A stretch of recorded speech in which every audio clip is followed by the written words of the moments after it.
and fall from heart.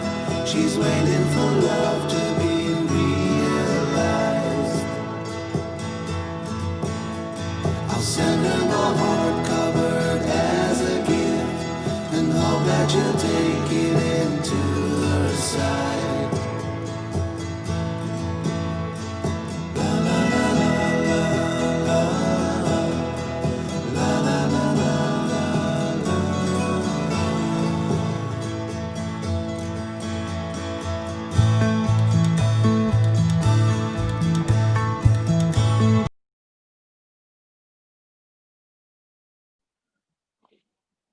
Bismillahirrahmanirrahim. Assalamualaikum warahmatullahi taala wabarakatuh.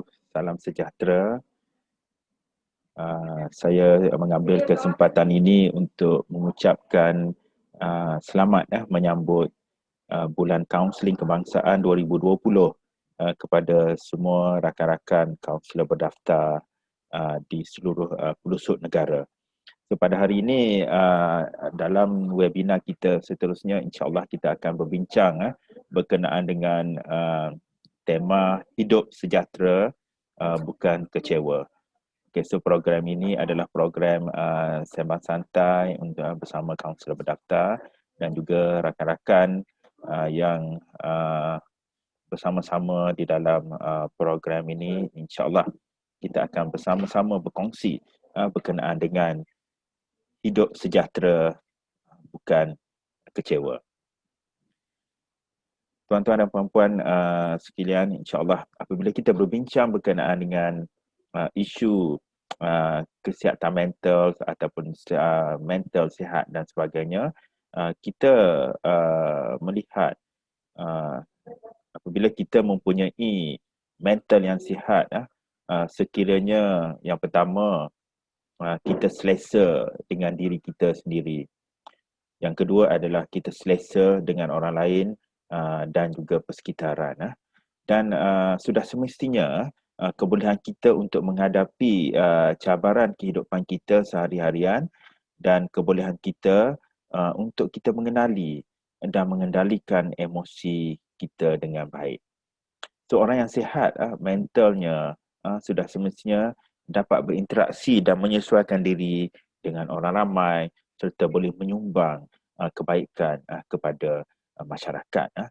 Okey, sudah itu kita seharusnya bersama-sama di dalam kehidupan kita sehari-harian untuk kita menjaga kesihatan mental kita supaya kita boleh berfungsi secara optimal. Okey, hidup sejahtera bukan kecewa. Dan ini adalah sifat-sifat tuan-tuan dan puan-puan, sifat-sifat yang harus ataupun yang harus kita pupuk, yang harus kita miliki untuk memastikan kita sentiasa sejahtera, kita sentiasa mempunyai tahap kesihatan mental yang baik. Yang pertama adalah kita belajar untuk kita bersyukur dengan apa yang kita miliki, yang kita sebut dia count your blessing.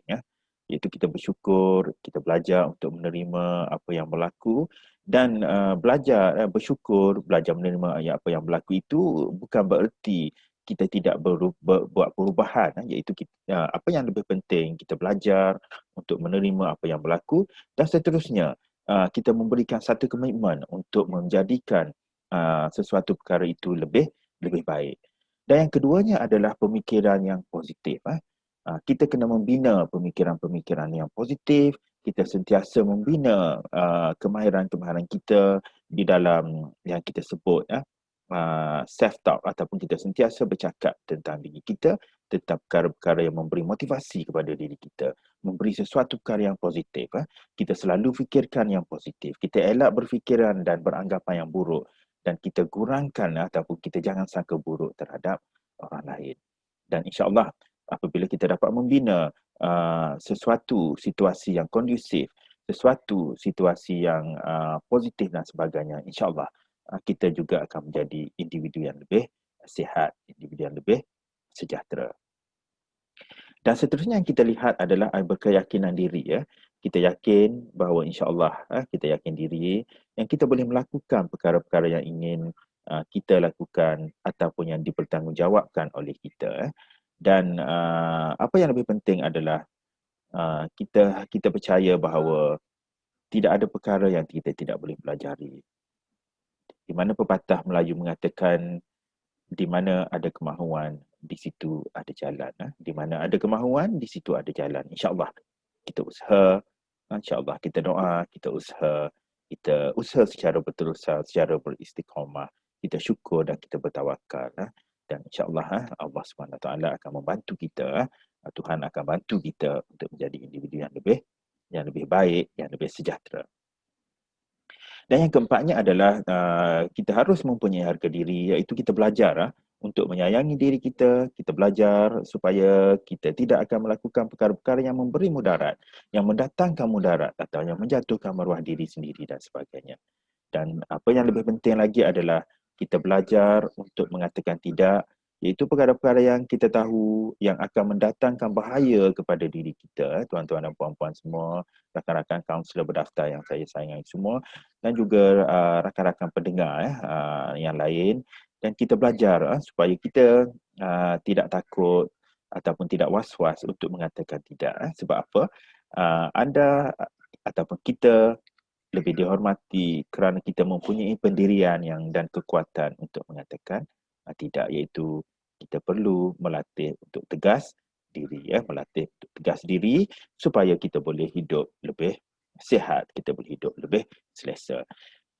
Seterusnya adalah kita juga perlu rajin di dalam kita mendalami pelbagai ilmu, termasuklah ilmu-ilmu kerohanian, ilmu-ilmu kerohanian, beramal, ibadat dan sebagainya, dan sentiasa berdoa dan sebagainya supaya kita terus positif, kita terus boleh melakukan sesuatu perkara yang baik untuk diri kita, untuk keluarga kita, rakan-rakan kita dan masyarakat kita secara umumnya. Sasaran yang kita beri kepada diri kita juga haruslah adil dan mengikut kemampuan supaya kita tidak begitu tertekan dengan apa yang kita mungkin di luar kawalan yang kita tidak dapat lakukan. Dan kita harus belajar untuk memberi pujian kepada diri kita sendiri, menghargai diri kita sendiri, dan juga apa yang penting juga kita belajar untuk memberi pujian kepada orang lain. Tidak rugi untuk kita memberi pujian kepada orang lain. Tidak rugi untuk kita memberi penghargaan kepada orang lain. Dengan adanya budaya yang macam ini, insya-Allah kita akan dapat membina satu situasi yang kondusif, situasi yang positif, yang akan memberi impak yang positif kepada kita dan juga kepada rakan kita, kepada keluarga kita dan kepada masyarakat kita di tempat kita bekerja, di tempat kita belajar dan sebagainya. Tuan-tuan dan puan-puan yang saya hormati, rakan-rakan kaunselor berdaftar yang saya sayangi semua, dan apa yang kita harus lihat apabila kita mempunyai mental yang sihat, kita mempunyai mental yang sihat apabila kita selesa dengan diri kita dan juga kita selesa dengan orang lain dan juga persekitaran yang kita ada, insya-Allah kita boleh mempunyai kemahiran beradaptasi yang tinggi. Kita boleh menghadapi cabaran kita sehari-harian, insya-Allah. Kita boleh mengenali, kita boleh mengendalikan emosi kita dengan baik dan sudah semestinya orang yang sihat mentalnya dapat berinteraksi, dapat menyesuaikan diri dengan orang ramai serta dapat menyumbang kepada masyarakat, insya-Allah.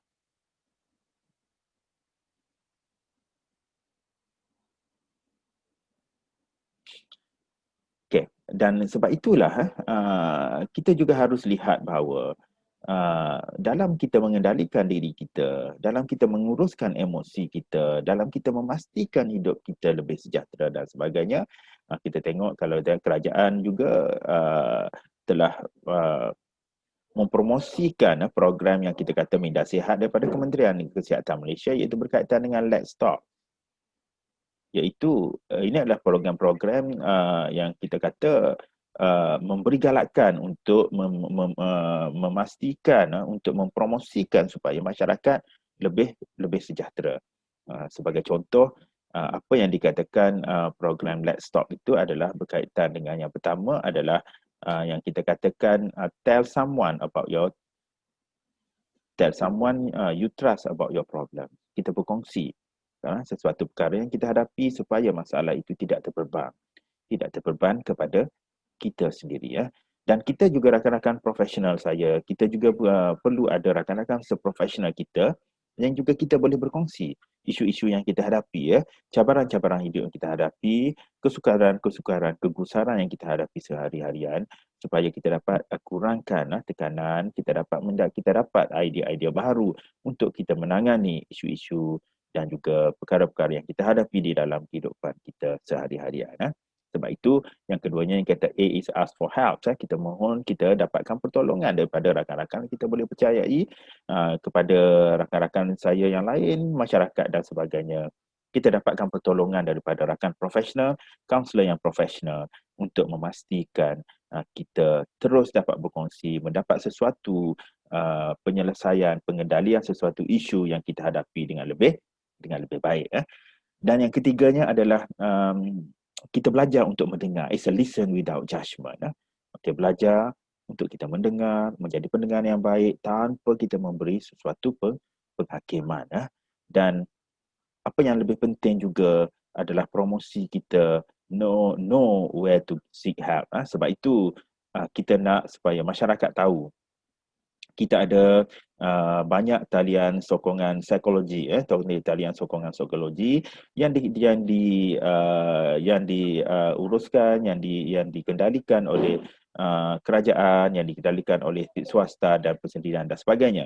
Sebagai contoh, kita ada talian kasih 15999 yang beroperasi 24 jam, dan yang mana ini adalah penting bagi rakan-rakan kaunselor saya di seluruh negara, dan ini adalah perkara-perkara maklumat-maklumat yang harus kita berikan kepada masyarakat, kepada rakyat, supaya mereka tidak tahu di mana ingin mendapatkan bantuan yang seharusnya. Begitu juga yang kita kata talian 24 jam sokongan psikologi, 24 jam yang diuruskan oleh Befrienders Kuala Lumpur dan sebagainya, dan yang lain-lain kalau kita tengok helpline, Miasa dan juga kita tengok sikit. Okey, selain itu, apa yang lebih penting juga untuk kita memberi pendidikan, memberi psikologi pendidikan adalah supaya supaya rakan-rakan kita, supaya ahli keluarga kita tahu tanda-tanda masalah kesihatan mental. Okey, sebagai contohnya, kefahaman tentang apa yang kita katakan itu kesihatan mental, di mana kita nak supaya semua orang, kita nak supaya kaunselor-kaunselor kita lebih jelas, lebih faham, supaya kita semua dapat mendidik masyarakat untuk lebih faham dan lebih jelas tentang kesihatan mental. Yang pertamanya, apa yang kita katakan, apa itu kesihatan mental? Yang kesihatan mental ini adalah di mana kalau kita lihat di mana seseorang individu menjedari potensi dia, boleh berdaya tindak terhadap stres dalam kehidupan sehari-harian. So, coping skills, coping strategi yang sesuai adalah sangat penting, dan inilah tanggungjawab kita sebagai kaunselor berdaftar untuk kita mendidik masyarakat, memberi psikopendidikan supaya mereka tahu bagaimana lebih jelas bagaimana menguruskan sesuatu isu dengan menggunakan strategi mengendalikan stres ataupun coping strategi yang lebih baik.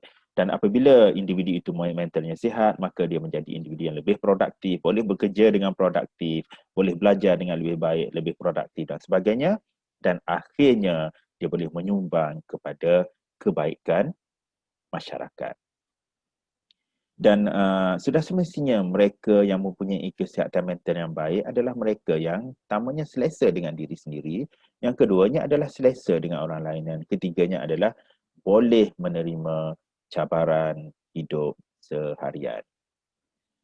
Dan kenapa kesihatan mental itu penting? Kenapa kesihatan mental itu penting? Yang pertama, kesihatan mental itu penting adalah sebab kita boleh membentuk identiti diri, mencapai potensi diri dengan baik, persediaan hadapi cabaran alam dewasa. Sebab itulah pentingnya kita mendidik kesihatan mental ini. Kita sebagai kaunselor mendidik, kalau kita berada di sekolah, mendidik pelajar-pelajar sekolah supaya mereka dapat membesar, membangun dengan positif, membangun menjadi individu yang dewasa yang lebih baik nanti, insyaAllah.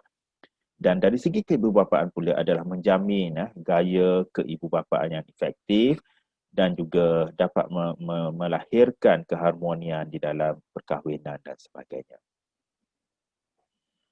Seterusnya, bagi individu yang mentalnya sihat, insya-Allah mereka akan dapat menangani cabaran di rumah, menghadapi cabaran di tempat kerja, dapat menangani cabaran-cabaran yang berlaku di dalam masyarakat. Dan akhirnya yang kita harus lihat adalah untuk mencapai cara bekerja yang sihat, cara yang bekerja yang berseronok, seronok untuk pergi kerja kalau kita seorang pekerja, seronok untuk pergi belajar kalau kita seorang pelajar, seronok nak pergi sekolah kalau kita pelajar-pelajar sekolah, seronok untuk pergi ke universiti, seronok untuk belajar, seronok bersemangat dan sebagainya untuk kita terus menuntut ilmu. Okay. Dan inilah yang kita katakan perkara-perkara penting di dalam kita seterusnya adalah berkaitan dengan memupuk hubungan dengan rakan sekerja juga adalah sangat penting. Di dalam, kalau kita lihat di dalam kita bekerja dan sebagainya, untuk memastikan produktiviti bekerja, maka kehidupan bekerja kita adalah kita harus saling sokong menyokong, saling bantu-membantu rakan sekerja, bukannya kita saling mencari salah, bukannya kita saling memberi beban, bukannya kita orang kata apa, compete dengan cara yang tidak sihat. Kompetitif itu adalah bagus, tetapi kompetitif yang tidak sihat menjatuhkan rakan-rakan dan sebagainya akan melahirkan, akan membuatkan situasi ataupun persekitaran pekerjaan yang tidak kondusif untuk berkembang, dan ini akan memberi impak kepada masalah ataupun kesihatan mental kepada rakan-rakan kita di tempat kerja, dan ini akan mengurangkan produktiviti. Oleh sebab itu,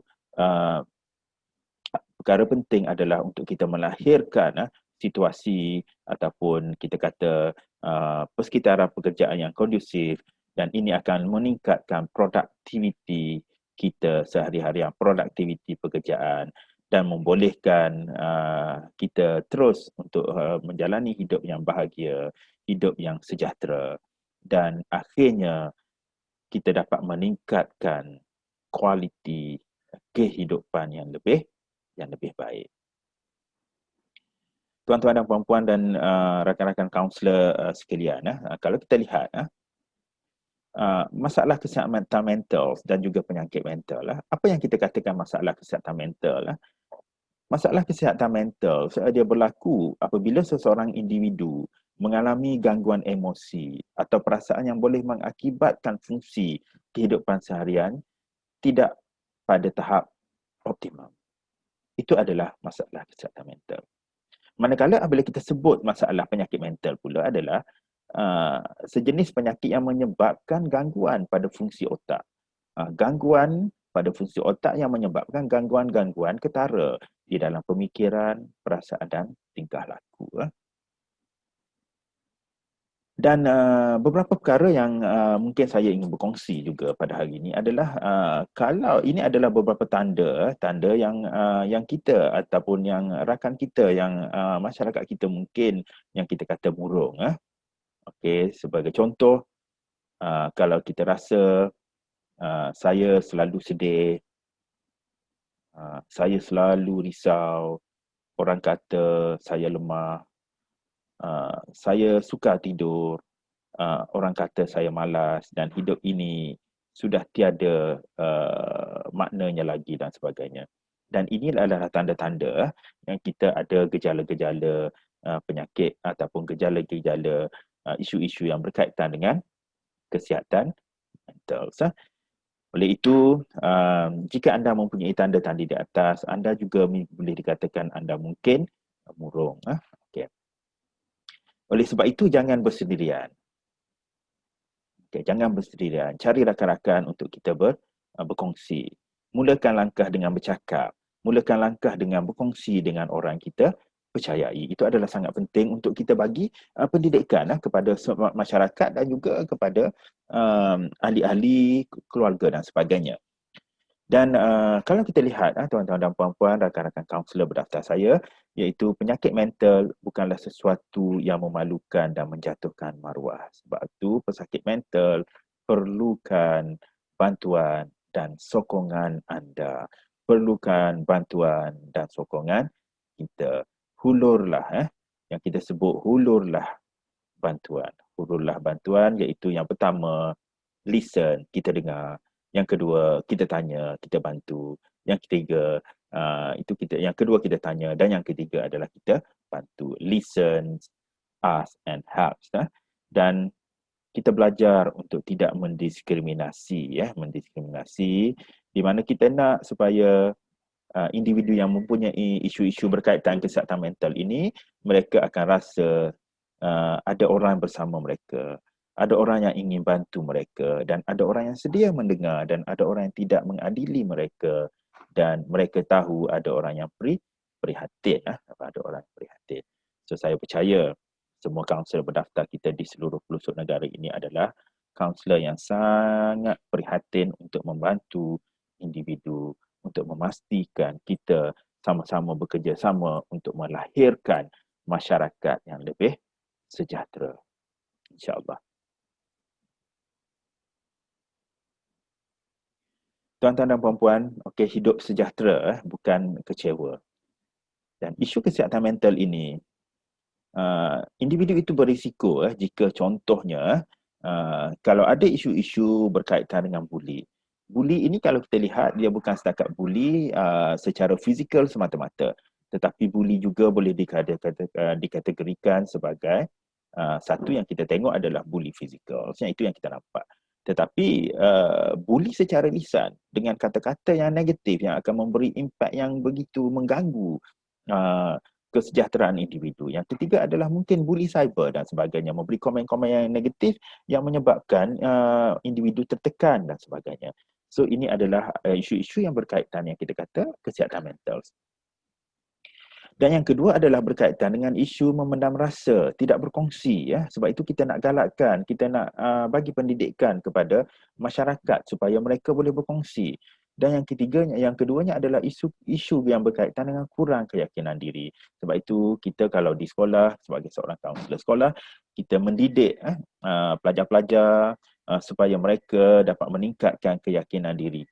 Kita mendidik kalau kita di tempat kerja, kaunselor di tempat kerja, kita mendidik rakan-rakan sekerja kita untuk meningkatkan keyakinan diri, dan kita juga mungkin mendidik mereka supaya bagaimana mereka dapat menguruskan bimbang, anxiety, menguruskan kerisauan dan sebagainya, dan juga perasaan gagal dan sebagainya. So dari segi isu lain adalah berkaitan dengan sosial, iaitu ada individu yang mempunyai masalah atau konflik perhubungan. Masalah berkaitan dengan keuangan. Sebab apa? Kalau kita tengok isu-isu berkaitan keuangan, cara pengurusan keuangan juga ini adalah penting sebab dia akan memberi impak kepada kesejahteraan individu. Okay. Dan yang lainnya adalah isu yang berkaitan dengan ketagihan. Bukan setakat ketagihan dada, bukan setakat ketagihan alkohol, rokok dan sebagainya, tetapi juga ketagihan melibatkan mungkin gadget-gadget yang sebenarnya dan sebagainya yang mungkin akan memberi impak kepada kesihatan mental individu.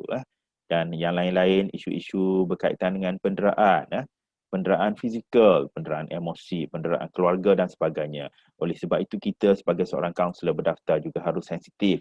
Kalau kita ada rakan dan sebagainya, kita sebagai rakan kepada rakan-rakan kita yang lain juga haruslah sensitif. Kalau kita nampak ada unsur-unsur ini, maka itu yang kita katakan hulurkanlah bantuan, hulurkan bantuan.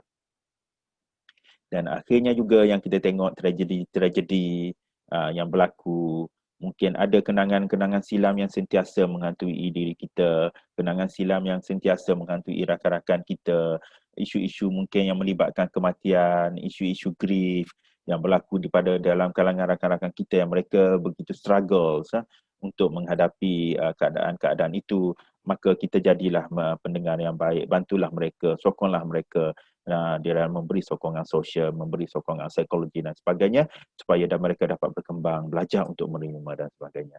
So persekitaran lain-lain yang kita lihat adalah persekitaran tekanan yang mungkin disebabkan oleh keluarga, tekanan disebabkan oleh rakan-rakan, tekanan yang disebabkan oleh diri sendiri yang kita harus sama-sama bantu.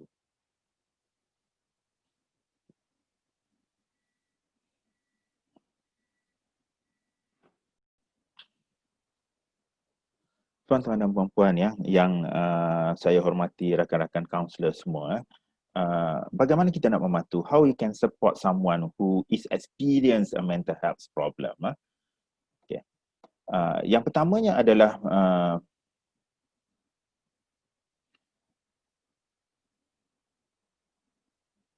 do not pressure them to talk about things they don't want to talk about. Kita bukan memberi tekanan, kita bersedia untuk mendengar. Yang keduanya adalah yang kita kata don't judge or be critical when talking to them. Jangan kita menghukum, menghakimi dan sebagainya. Sebab itu kita belajar untuk mendengar tanpa penghakiman.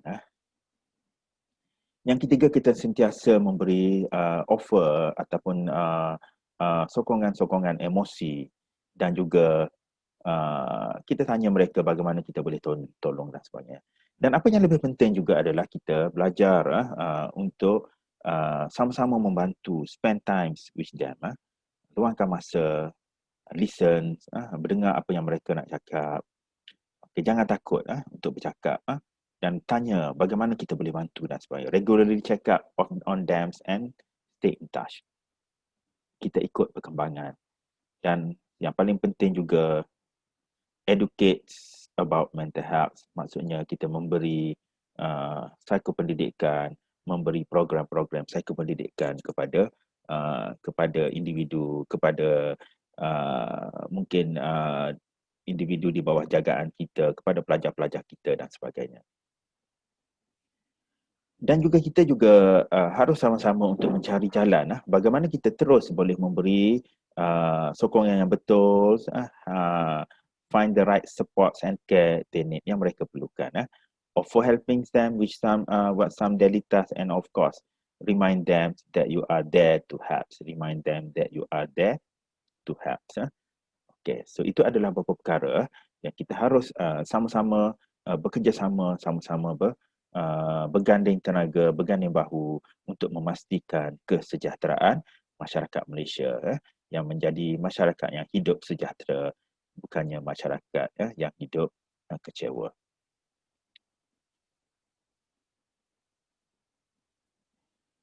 Okey, di sini adalah ada beberapa perkara yang saya nak berkongsi dengan tuan-tuan dan puan-puan, rakan-rakan semua, iaitu 10 langkah ke arah kesihatan mental yang positif. Okey. Yang pertama, kita belajar menerima kenyataan diri secara realistik. Belajar beradaptasi dengan apa yang berlaku.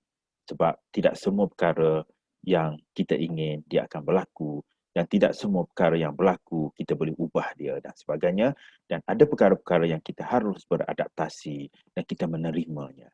Yang kedua adalah kita belajar untuk mengendalikan masa dengan baik, iaitu pengurusan masa yang baik, pengurusan masa yang berkesan dan sebagainya. Ini akan mengurangkan tekanan kehidupan dan sebagainya. Dan yang ketiganya adalah untuk kita merancang perubahan-perubahan dalam kehidupan kita secara bijak.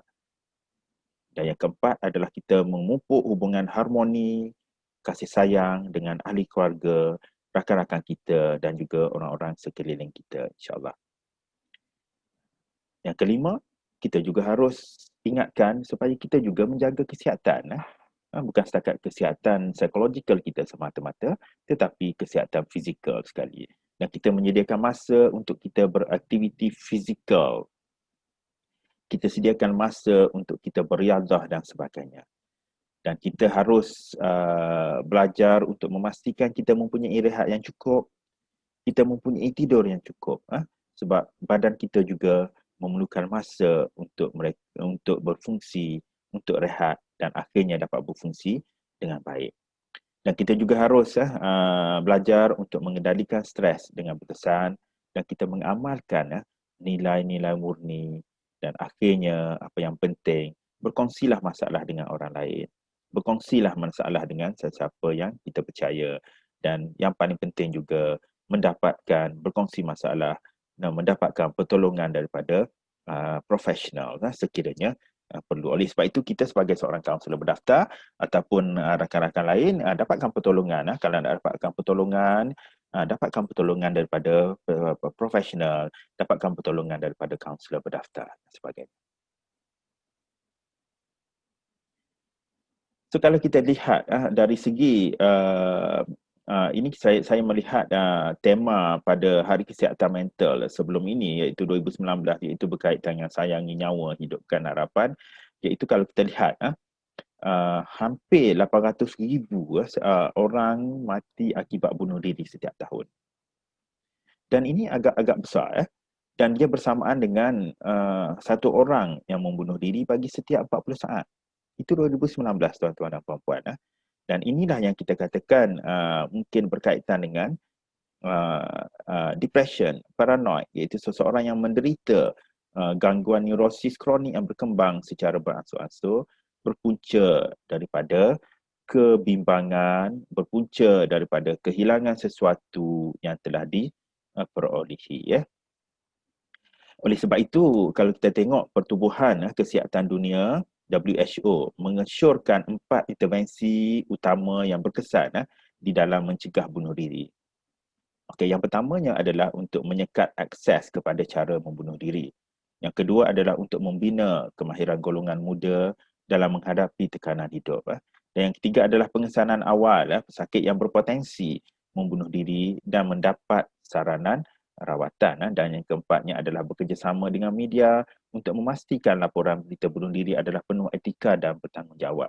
So, tuan-tuan dan puan-puan, kita sebagai kaunselor berdaftar juga mempunyai peranan yang sangat besar di dalam membantu negara menangani isu-isu yang berkaitan dengan bunuh diri ini. So, bunuh diri ini berlaku di seluruh dunia dan hampir 80% daripada bunuh diri berlaku di negara berpendapatan rendah dan berpendapatan sederhana. Dia ada kaitan dengan struktur ekonomi.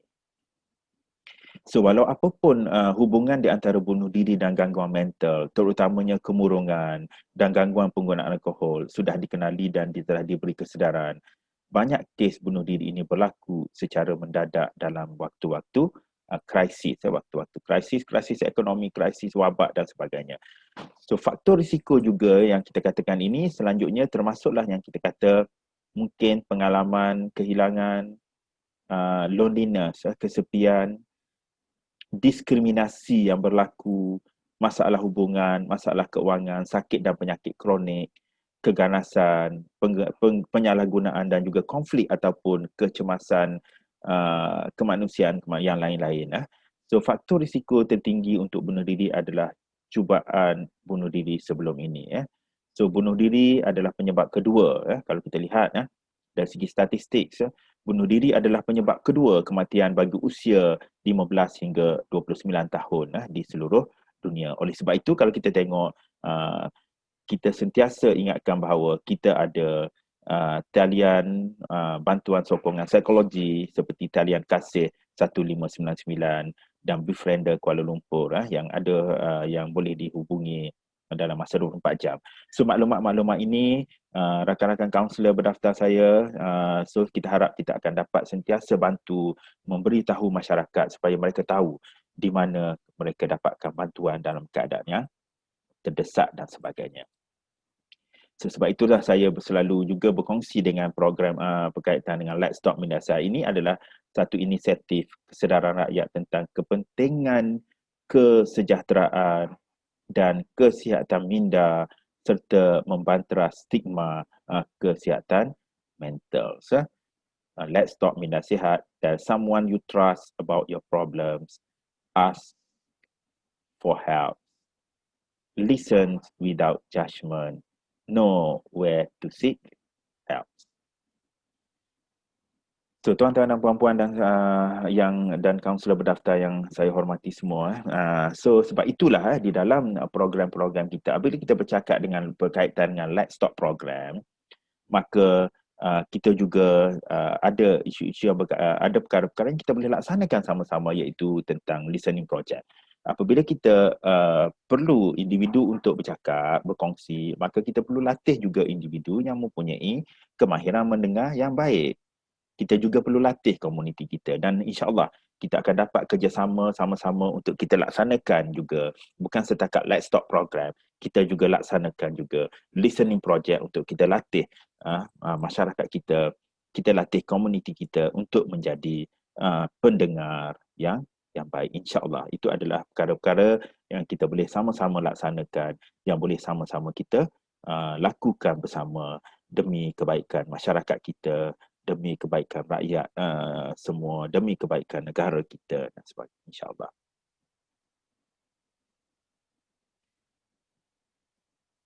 So tuan-tuan dan puan-puan, rakan-rakan kaunselor berdaftar semua, kita juga telah mempelajari ya, dan juga ramai juga di antara dalam kalangan komuniti kita telah dilatih untuk menggunakan PFA, iaitu Psychological First Aid ataupun yang saya sebut bantu awal psikologi ya.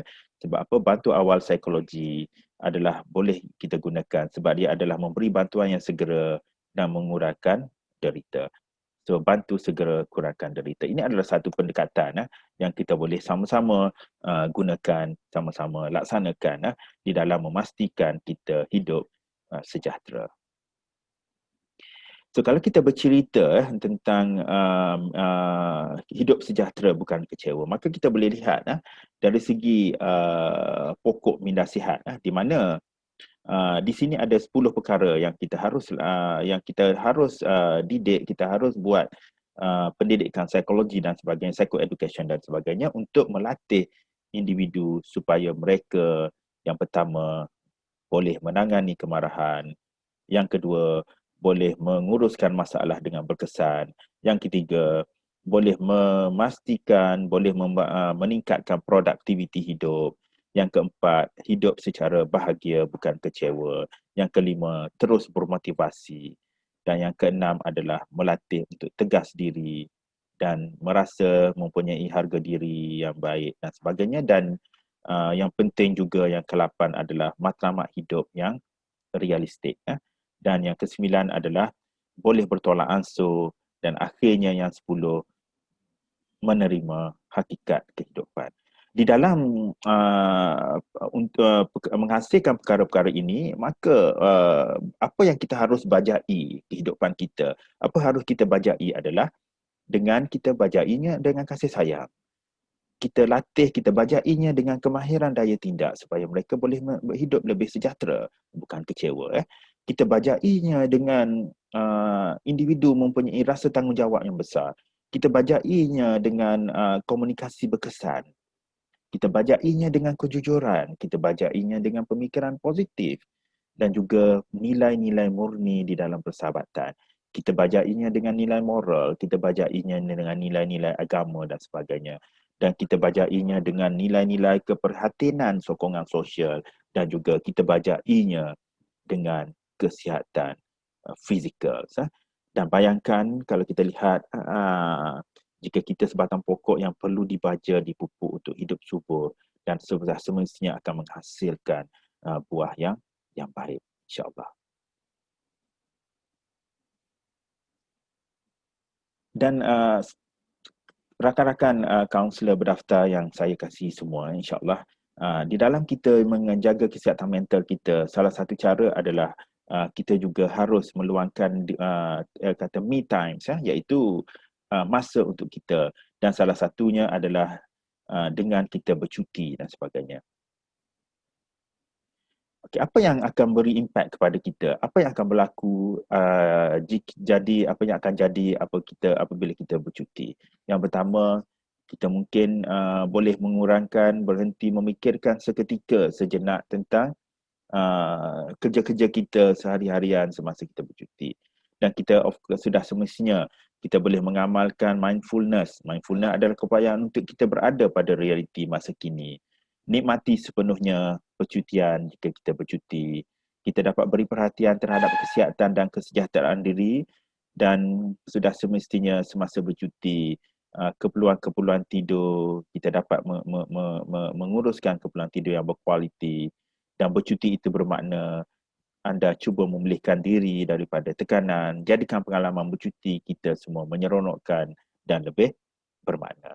Dan ini adalah kesan bercuti terhadap kesihatan fizikal dan juga psikologi kita, di mana insya-Allah kita akan dapat kurangkan risiko sakit jantung disebabkan kurangnya tekanan, emosi kita lebih stabil, minda kita lebih tenang, kita akan dapat tingkatkan sebab kita ada masa untuk diri kita sendiri, kita akan dapat tingkatkan kreativiti pemikiran, kita akan melihat kualiti kesihatan umum kita meningkat dan kita akan dapat tingkatkan kualiti tidur kita meningkat. Dan insya-Allah perkara-perkara ini kalau kita sama-sama lakukan, ini adalah usaha-usaha yang pastikan yang kita kata kita juga sebagai seorang kaunselor berdaftar harus menjaga kesihatan mental kita supaya kita boleh berfungsi secara optimum. Kita juga harus menjaga kesihatan fizikal kita supaya kita dapat menghasilkan produktiviti yang optimum dan sebagainya, insya-Allah. Okay, tuan-tuan dan puan-puan, saya ingin berkongsi juga beberapa pepatah ataupun beberapa kata-kata yang mungkin dapat kita gunakan di dalam kita memastikan kita hidup sejahtera, bukan kecewa, insya-Allah. So daripada saya berkongsi juga kata-kata daripada Groucho Marx, apa yang dikatakan, I not events have the power to make me happy or unhappy today. I can choose which it shall be. Yesterday is dead. Tomorrow has not arrived yet. I have just one day, today, and I'm going to be happy in it. Ini bermaksud kita harus juga apa yang saya katakan appreciate moment, menghargai masa yang kita ada, menghargai hari ini, menghargai kebaikan yang kita ada pada hari ini dan kita buat yang terbaik. Kebaikan kepada diri kita dan juga kebaikan kepada rakan-rakan kita, orang sekeliling kita dan juga kebaikan kepada masyarakat kita. Tuan-tuan dan puan-puan, kalau kita lihat saya juga ingin berkongsi apa yang dipetik daripada Carl Rogers. Okay, as no one else can know how we perceive, we are the best expert on ourselves. Bermaksud, tuan-tuan dan puan-puan, apabila kita membantu individu dan sebagainya, maka sesuatu perkara yang kita harus ingat adalah individu itu adalah pakar dalam diri dia. Maka tugas kita yang penting adalah untuk facilitate, untuk memudahkan dan untuk kita bantu supaya mereka dapat melihat diri mereka dan mencari kapasiti, mencari kelebihan-kelebihan dan akhirnya individu itu sendiri yang akan dapat menguruskan kehidupan dia mengikut kapasiti, mengikut potensi yang ada di dalam diri mereka. Apa yang Carl Rogers kata, this is about yang kita kata prinsip-prinsip yang kita boleh gunakan hidup sejahtera bukan kecewa. Ini adalah people are just as wonderful as sunsets if you let them be. When I look at a sunset, I don't find myself saying, soften the orange a bit on the right hand corner. I don't try to control a sunset. I watch which out as it unfold. Okay. So ini adalah perkara-perkara yang kita boleh gunakan, prinsip-prinsip yang kita boleh gunakan, yang kita boleh gunakan di dalam kehidupan kita sehari-harian. Okay, so apa yang Carl Rogers juga kata, dia kata the curious paradox is that when I accept myself just as I am, then I can change. Bermaksud, apabila individu itu, apabila kita semua dah boleh menerima diri kita sebagai diri kita, maka barulah perubahan-perubahan itu boleh berlaku. Oleh sebab itu, apabila kita membantu klien kita dan sebagainya, kita belajar untuk memastikan, kita belajar ataupun kita bantu mereka, kita facilitate mereka supaya mereka memahami diri mereka dan akhirnya mereka dapat melihat potensi-potensi yang ada di dalam diri mereka dan mereka boleh membuat perubahan-perubahan yang positif di dalam kehidupan mereka untuk menjadi hidup mereka lebih baik, menjadikan hidup mereka lebih sejahtera. Dan apa yang Carl Rogers katakan lagi, dia kata, a person cannot teach another person directly.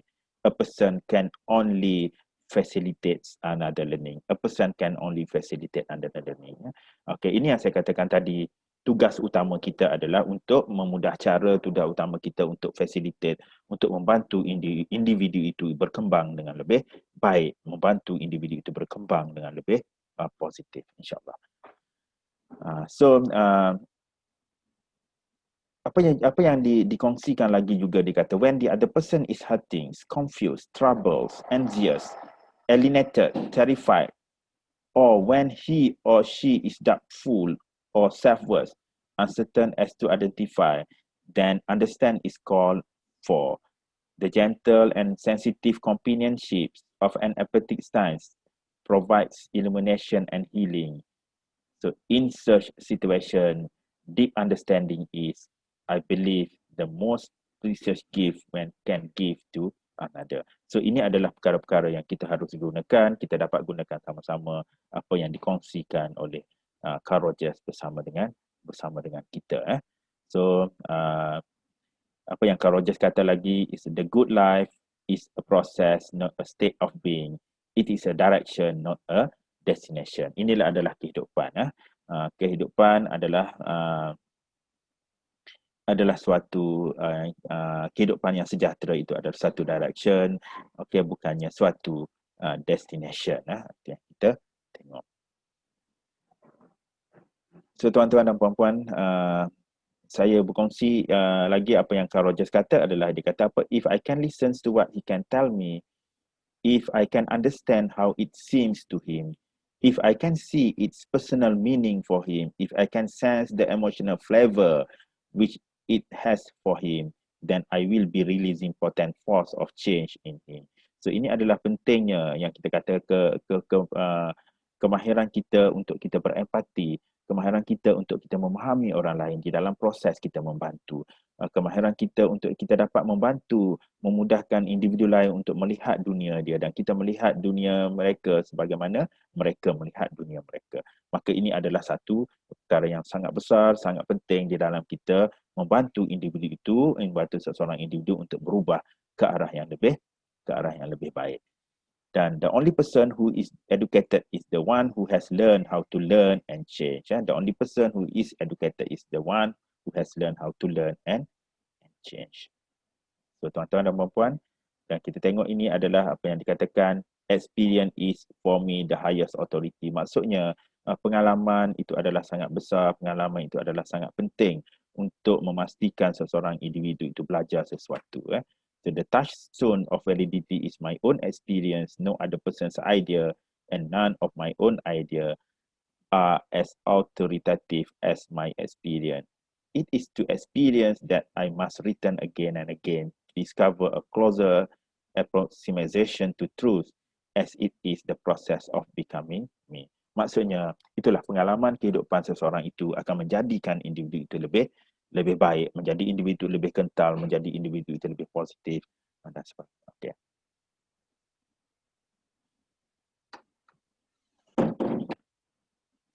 Apa yang dikongsikan oleh Viktor Frankl, kalau kita tengok Viktor Frankl, apa yang dikongsikan oleh Viktor Frankl adalah apa yang dikata, when we are no longer able to change a situation, we are challenged to change ourselves. When we are no longer able to change a situation, we are challenged to change ourselves. Ini bermaksud kemahiran untuk beradaptasi, kemahiran untuk menyesuaikan diri di dalam kreativiti kita di dalam menyesuaikan diri adalah sangat penting untuk memastikan kita boleh terus untuk hidup secara optimum, untuk hidup secara sejahtera, untuk memastikan kesihatan mental kita berada pada tahap yang optimum dan kita boleh berfungsi sebagai manusia dengan lebih optimum, dengan lebih baik, dengan lebih berkesan yang akan memberi impak kepada diri kita, kepada masyarakat, kepada ahli keluarga dan sebagainya. Okay. So overcoming difficulties leads to courage. Overcoming difficulties lead to courage, self-respect and knowing yourself.